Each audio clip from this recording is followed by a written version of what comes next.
อ้าวพี่น้องเอ้ยเนาะอ้าโทน้องจันมื้อนี้เนาะอ้าวสบายดีและสวัสดีเนาะพี่น้องอ่าแต่หาหน่อไม้บ่ โดย โอ้ได้หลายอยู่พี่น้องเอ้ยเนาะเฮ็ดได้กินนี่แกงต้มหมูแกงบ่มื้อนี้บูฮูแกแม่ไปสูตรมาเลยย่างบ่แซ่บแกงให้กินดีกว่าบ่แซ่บเลย หึ ให้สวรรค์แกงเจ้าบ่เคยแกงบ่ เคยแต่ว่าบ่แซ่บ เอ้าบ่แซ่บก็ลองเบิ่ง โดย ไปแต่เช้าบ่ แม่น ไปกับไผ สอพรอภร โดย อืใกล้บ่มันไปหา บ่ได้ไกลปานใด โอ้พี่น้อยเนาะสุดยอดเลยเนาะอ่ามีแต่ยอดงามๆเลยพี่น้องปอกบดๆนี่นะ แม่น อืม สะหัวไปใส่บ่ น้องหัวบ่ บ่ เพิ่นอันนั่นเพิ่นลวกผักอยู่อ่ะปอกอยู่ใช่ล่ะอืมสวนเป็นยังได้สวนนี่เนาะอ่าพี่น้องเอ้ยเนาะโอ้โอ้งัวมานอนอยู่นี่บ่นี่คือมีหอดขี้งัวอยู่นี่อืมพี่น้องเอ้ยเนาะทางน้องจันเพิ่นก็หากนมาแต่หาหน่อไม้พี่น้องเอ้ยเนาะตักเมียงอ๋อกระปุกชีตื่นแต่เช้าๆพุ่นบ่ ตก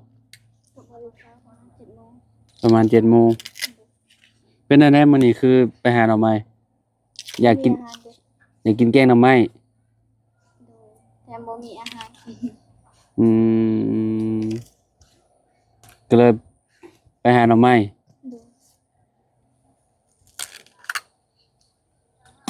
โดย ลืมถามเมื่อคืนนี้แซ่บบ่ แซ่บ อันนั้นน่ะสมหมูนะ โดย บ่ได้เค็มบ่ บ่ คิดว่าเค็ม บ่ได้แซ่บเลย เพราะว่าข่อยซื้อเมื่อแต่ละเทื่อเวลาข่อยเมื่อบ้านน่ะมันสิมีบางเจ้าแบบเอาเมื่อแล้วแบบสำเกลือหล่นใช่แบบว่าคล้ายๆคือแบบก็เจ้าเฮ็ดเค็มหั่นน่ะแต่ว่าเจ้านี่ถือว่าโอเคเนาะเราเว้าอยู่เมื่อวานนี่คันว่ามันบ่แซ่บเอามาคืนโลดแล้ววะคะแนนมันเค็มหั่นน่ะขอข่อยไปฮอดเชโปนบ่จะให้ข่อยกลับคืนมาอันเอามาคืนจะบ่วะแบบการันตีได้เลยเพิ่นว่าเจ้าซื้ออ่าไปหลายคนแล้วก็ว่าแซ่บว่ะกลับคืนมาซื้ออีกว่าซั่นพี่น้อยเนาะแต่ว่าแบบรสชาตินี่ยังก็โอเคเนาะก็บ่ได้เค็มเกินไปบ่ บ่ อืมสมหมูป่าพี่น้อยเมื่อวานนี่ซื้อมาฝากน้องจันเพิ่นพี่น้องเอ้ยเนาะแบบน้องจันบ่เคยกินจักเทื่อสมหมูป่าเนาะอืมสะพรได้หลายบ่ ก็บ่ได้ว่า เพราะสำคัญกับของเจ้านี่นะอืม เพราะว่าหน่อไม้ หน่อไม้มัน สิเบิดแล้ว มันสิเป็นหน่อไม้น้ำหมอกแล้วบัดนี้เนาะเพราะว่ามันพี่น้อยฝนอย่าตกแล้วก็อีกอย่างหนึงก็เจ้าก็หาขายหั้นน่ะหน่อไม้นี่แหละแซ่บกว่าว่ะเพราะว่ามันเป็นแหนงมันหั่นน่ะบ่ได้อันใส่ฮอดถุงมือเนาะแบบนี้เลยเนาะ โดย บ่ได้สนใจเนาะ พี่น้อย แล้วเจ้าบ่เอาผ้ามาลอกออกเอาผ้าลอกออกเอาไอ้วะ เอามือก็ได้ ป้อมปอกออกแบบนี้มันก็พอดีแล้วมันบาดมือ นี่แบบนี้แล้วก็เอาผ้าปาดปลายมันบาดนี้ปอกปลาเมียนแบบนี้หักออกแบบนี้เลยบ่โอ้ก็เสียดายแล้วพี่น้องเอ้ยตัวมันอ่อนนะน้ำมองปลายน้องจันนี่เจ้าหักออกเบิดเลยตัวอ่อนมัน พอเอาไว้ จะบ่ได้เอาผ้าไปบ่ปอกบ่เว้นนะนี่มันออกมานี่ปอกออกสำใดสำหนึ่งแล้วก็ผ้าปาดปลายมันจังนั้นนะ พอบ่ได้กิน อืมนี่ปอกสำนี้นะปะบัดนี้ปอกอีกหนิดนึงนี่แล้วก็ปาดหมองนี้มันนี่ ปาดบ่ แม่น แล้วก็อันนั้นแล้วก็อันนั้นอ๋ออย่าเพิ่มปลาเม่นบาดนี่ให้อันนี้มันยังอ่อนๆนั่นนี่นี่มันยังใส่ได้อยู่ตัวนี้นะไปเอาผ้ามาเนาะโอ้ยน้องจันพี่น้องเอ้ยเปลี่ยนมุมบาดนี่พี่น้องเอ้ยเนาะว้าวมีแต่อันงามๆเนาะแกงทุบๆพี่น้องเอ้ยเนาะทุบเอาทุบให้มันแบบเป็นชิ้นไปชิ้นมันแกงแซ่บหน่อไม้ยามนี้นะมันเป็นหน่อไม้น้ำหมอกเลยอ่อนเริ่มหนาวแล้วเนาะยามเช้าเนาะแบบว่าอากาศแบบ18องศาตื่นมายามเช้าโอ้ยพี่น้องเอ้ยเนาะบ่อยากอาบเพราะน้ำบ่และคันว่าบ่มีน้ำอุ่นชุมเจ้าไปอาบอยู่บ่น้ำตอนเช้าฮะโตน้ำเซแล้วบ่ โดย โอ้บ่เย็นบ่ว้าวบ่เนาะ เย็นนั่นแหละ ไก่ภูซำเนาะพี่น้องเอ้ยคักๆๆพี่น้องคนบ่ได้ไปหาลายบ่เนาะพี่น้องเอ้ยเนาะอันนี้ปอกมานำทางบ่นี่เนาะ โดย เนาะน้องจันว่าสิให้แกงให้กินว่าน้องจันว่าจันบ่แซ่บแม่ก็บ่อยู่แล้วแม่ไปใส่เกาะ ไปสวนแล้ว เราไปเฮ็ดสวน โดย เอาเราไปเฮ็ดสวนหยัง สวนปลูกพักนี่แหละ ปลูกผักผักบัวผักหยังนี่นะ โดยแล้วก็ปลูกเป็นหยังนี่ แปลว่าอยู่หม่องแคมเซ่ครับบ่ แม่น โอ้ยามนี้ก็จะปลูกหลายบ่ หลาย แถวนั้นน่ะ หลาย อ๋อปลูกหมักพริกหมักหยังแล้วเนาะ แม่น เอาไว้ตากพี่น้องเอ้ยเนาะไว้ตากแล้วก็ถ้าเหลือจากตากแล้วก็ แล้วก็ ขาย ปลูกยาสูบคนเฒ่าสูบอะนะ ปลูกจะสูบพร้อม แม่น พระเจ้ารับซื้อบ่ บ่ปลูกสูบเอง ก็คือแม่เจ้านี่เราสูบยาบ่ แม่น โอ้สูบตั้งแต่เป็นวัยรุ่นพุ่น น่าจะแม่นเลย อ๋อสูบยาพันธุ์บ่ บ่ฮู้กันสูบ เดี๋ยวว่าเอาใบไม้นี่บ่พันธุ์สูบ แม่น ใบตองนี่นะใบตองกล้วยนี่บ่ บ่ยาสูบเขาปลูกเองอันนี้ นั่นแหละมันแหละก็เอามาซอยปลูกแล้วก็เอามาซอยตากแดดไว้แม่นบ่ แม่น พี่น้องเอ้ยเนาะบางคนก็เจ้าเฮ็ดแบบปลูกหลายๆแล้วก็เจ้าก็เอาขายได้เจ้าเอามาซอยตากแล้วก็เจ้าขายเป็นยาแบบ ตัวนี้ ยาแบบ ค่อยได้ ใบใหญ่ๆให้เด้ มี เนาะ แต่เขาปลูกแล้วก็เขากินเอง อืมที่เจ้าเอาพันธุ์มันมาแต่ไส บ่ฮู้คือกัน พันธุ์ปลูกนี่ได้แม่เจ้านี่ปลูกจำได้จำนึงบ่ได้ปลูกหลายเนาะ โดย ไว้สูบไปหยังเนาะโอ้ยเป็นตาอยากไปเบิ่งอยู่พี่น้องเอ้ยเนาะแบบว่าเบิดหน้าหูดเข่าแล้วก็เจ้าก็สิแบบเฮ็ดหัวเฮ็ดชวนแบบว่าปลูกพวกผักพวกหญ้าเนาะแบบว่าเอาไว้เก็บกินในครัวเรือนเนาะ โดย บัดน้องจันเพิ่นมีหน้ามีหยังถ้าเบิ่งรถพี่น้องเอ้ยนี่ว่าสิงามซำใดเนาะพวกผักพวกหยังเพิ่นเนาะมีพุ่นมีหยังใส่อยู่บ่น้อง มี เดี๋ยวเอาพุ่นหยังใส่ เอาพุ่นขี้แวะแล้วก็ขี้งอย เอาหัวชุบเจ้าบ่มีชุบเจ้าเอามาได้ใช่ นำพอเท้าอันเด้ อ๋อ แล้วก็ขี้แบะอืม ขี้แบ้นี่บ่ยากบดเนาะแต่ว่าเอามาโรยเสร็จแล้วเนาะมาโรยเสร็จแล้วมันก็แบบมันสิเวลาเรารดน้ำมันก็สิซึมซับไปเองดอกพี่น้องเอ้ยเนาะอยู่บ้านก็มีคนเพิ่นเลี้ยงแบ้มันก็เอาใส่คือกันขี้แบ้นี่พี่น้องเพราะว่ามันกินแบบพวกผักพวกหยังเนาะ โดย มันก็มีสารอาหารอยู่พี่น้องขี้มันก็ได้ พวกอันน่ะขี้ไก่พี่น้องไก่เอาใส่น้ำผักอิหยังก็คักคือกันเนาะบ่ยากเอาปุ๋ยใส่เนาะแต่ว่าส่วนใหญ่แถวนี้เพิ่นบ่ค่อยใส่อยู่แล้วปุ๋ยเนาะ โดย แต่มีแต่เพิ่นกินแบบธรรมชาติเนาะ โดย พี่น้องเอ้ยคักอยู่กินผักแบบ ปลอดสารพิษเนาะปลูกเองก็คือหาถ้าเฮาไปซื้ออยู่ตลาดแบบนี้เจ้าแบบเจ้าสิเล้งคุยแบบเป็นพวกผักผักกาดนี่คือแบบอ๋อต้องบ่อยากคิดสภาพพี่น้องเนาะมันเขียว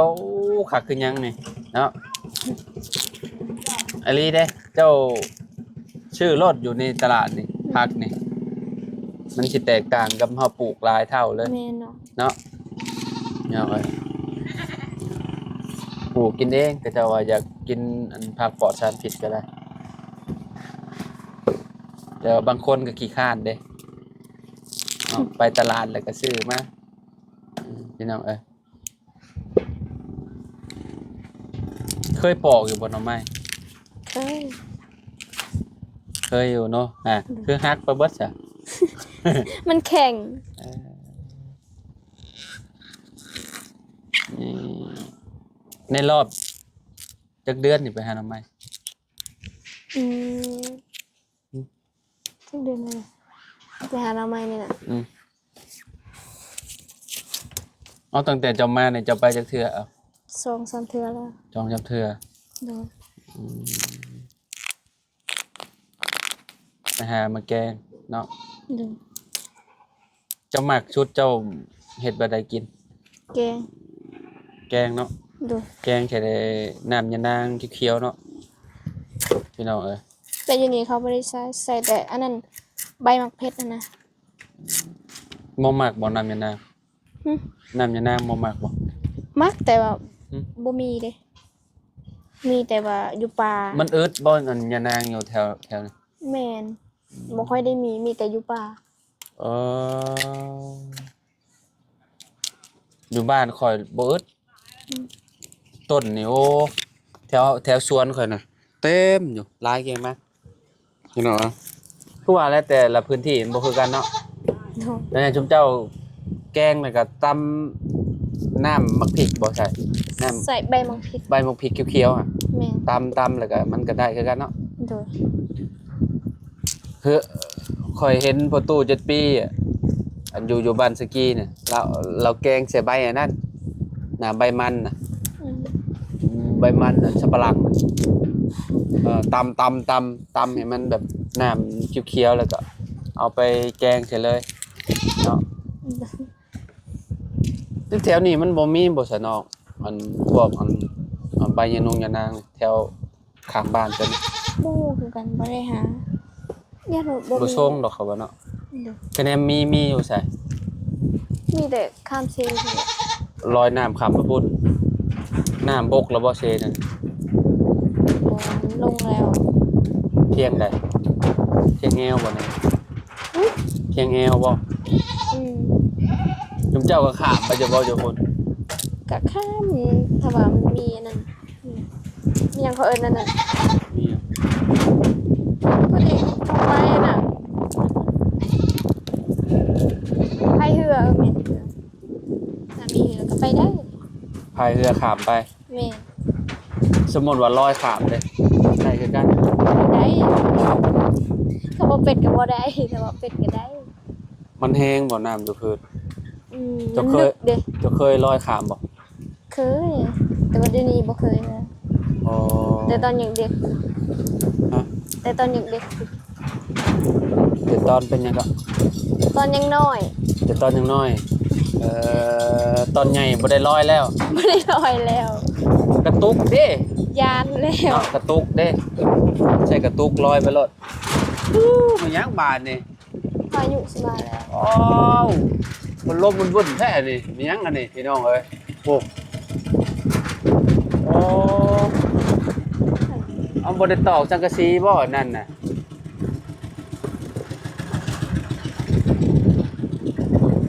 อ่ะใกล้สิแล้วแหละพี่น้องเอ้ยเนาะอืมเด้ใบยะนางแม่นละว่านี่ สุ แม่นบ่ใบยะนางบ่แม่นติ แม่น เราใบยะนาง พี่น้องเอ้ยเนาะประมาณนี้พี่น้องหน่อไม้เพิ่นได้ มัน เนาะ หักหมดแล้ว เออปอกสำนี่เนี่ยพอดีสำนี่นะแกงเป็นบ้องๆแบบนี้นะโอ้สุดยอดเลยเนาะ สำนีผู้ที่แซ่บแต่วันใหญ่ผลมันก็บ่แซ่บ สำนี่นะต้องทับเอา แม่น ทับแล้วก็ ทับแล้วมันจังโอเคเขาอะเนาะคะแนนว่าเฮาจักมันแบบว่าบ่เข้าเนื้อเข้าหนังปานใดเนาะต้องนั่นพี่น้องเอ้ยทับเอาสากกระเบือทุบเนาะแล้วก็ต้มให้มันสีคมๆหน่อยนึงบ่ต้องให้มันขมแฮงเนาะรสชาติจะหมักแบบใดแบบขมธรรมดาเลยขมแฮงเวลาแกง คมธรรมดา เนาะคะแนนคมเองบ่แซ่บเนาะน้องไม้เนาะ แม่น จันว่าบ่มีอาหารว่ะลงมือเลยมื้อนี้เนาะไปหาหน่อไม้มาแกงเลยมื้อนี้ข้าวเช้ากินแล้วบ่ ยัง ยัง โดย เอ่อมีอยู่อ้ายชื่ออันน่ะมาสมปักเสียดมา อือจะเป็นหยังสมปักเสียดก็ว่ากินคือว่าแซ่บนะพี่น้องเนาะถ้ามีในมันก็หวานในมันเปรี้ยวมันเก็บคัดกินสดๆโอ้ครับเสียงเห็ดแบบมักพริกนั่นน่ะเด้มักพริกขี้หนูนะคัดเข้าไปโอ้สุดยอดเนาะน้องจันเนาะ กินมากินผักกินหญ้าไปเลยเป็นอย่างซีนนี่ก็บ่ค่อยยากปานใดเลยพี่น้องเอ้ยเนาะคือสมน้องจันเพิ่นว่าเนาะหน่อไม้ทางนี้พี่น้องหน่อไม้อาหารเป็นอาหารหลักเลยเนาะแม่นแล้วว่าน้องจัน แม่น บ่มีอาหาร มี กับ ดอกไม้ก็จักสิหาหยัง ผักเขาว่าเนาะ โดย เป็นพวกผักเป็นอิหยังผักกูดผักหยังนั่นแหละผักกันจ้องเอามาสุกเคยสุกบ่เคยสุกกินอยู่บ่สุกผัก มีแต่หนึ่ง เอบ่เคยบ่เคยสุกบ่ผักพวกอันผักกันจอกันจองพวกผักอันกูดนี่บ่เคยสุกกินจักเทื่อ มีแต่หนึ่งเอา นึ่งเอา ยำแจ่ว จำแจ่วอย่างเดียว แม่น โอ้ยพี่น้องพี่น้อง ถ้ามีปลากูดแล้วก็แกงใส่ปลาประมาณนี้ เท่านั้น แม่น ประมาณนี้แหละซะเนาะ โดย สิได้กินอยู่บ่แกงหน่อไม้มื้อนี้ ได้กินอยู่ ได้กินอยู่เนาะ โดย ไผสิมือไผ บูก็กินซิวซะหัว ไอ้น้องหัวบ่ โดยบ่เป็นแกก อ่า ยันบ่แซ่บ โอเคซะเนาะพี่น้องเอ้ยเนาะก็ถ้ารุ่นถ้าส้มนำกันบ่สิได้กินสีมือไผแกงหน่อไม้พี่น้องเอ้ยเนาะสีมือน้องหัวก็แซ่บอยู่เนาะเห็นเราเฮ็ดสุปหน่อไม้มื้อนั้นก็ถือว่าโอเคอยู่ได้เนาะมื้อนั้นก็ได้กินสีมือน้องจันเพิ่นแกงปลาเนาะน้องจันเนาะตอนเจ้ามาแต่เวียงใหม่ๆเนาะผ่านอยู่แซ่บอยู่ได้อยู่เนาะในทีมงานจะได้กินสีมือไผแหละ ลุงเฮิบ ลุงเฮิมผู้เดียว แม่ โอ้ แซ่บเลย แซ่บบ่ แซ่ เซ บ ฟได้ฮะเออแซ่บได้ลุงเฮิมเราเฮ็ดกินแซ่บอยู่แล้วเนาะ เวลาทีมงานอยากออมหนูบ่หรือว่าอีหยังก็แล้วแต่นะเราเฮ็ดเป็นเบิดพี่น้องลุงเฮิมเนาะแซ่บเราเฮ็ดเอาโอเคจ้ะพี่น้องเนาะล่ำลาแล้วเนาะ โดย ไว้พอกันใหม่เนาะลมก็มาแห้งกระดอกพี่น้องเอ้ยอ๋อลมหนาวหนาวแล้วบาดนี้พี่น้องเบิดพ้นแล้วบาดนี้สบายแล้วบาดนี้เนาะ โดย ทางเข้าบ้านน้องจันคือสิบ่เปื้อนแล้วบาดนี้ เออโอเคพี่น้องเนาะเบิ่งสภาพรถค่อยเนาะสิไปหาล่างก่อนบาดนี้เนาะไว้พอกันใหม่สบายดีน้อง สบายดี สบายดีเด้อ FC เด้อพี่น้องเด้อเนาะขอบคุณหลายๆที่ติดตามพอกันใหม่พี่น้องโดย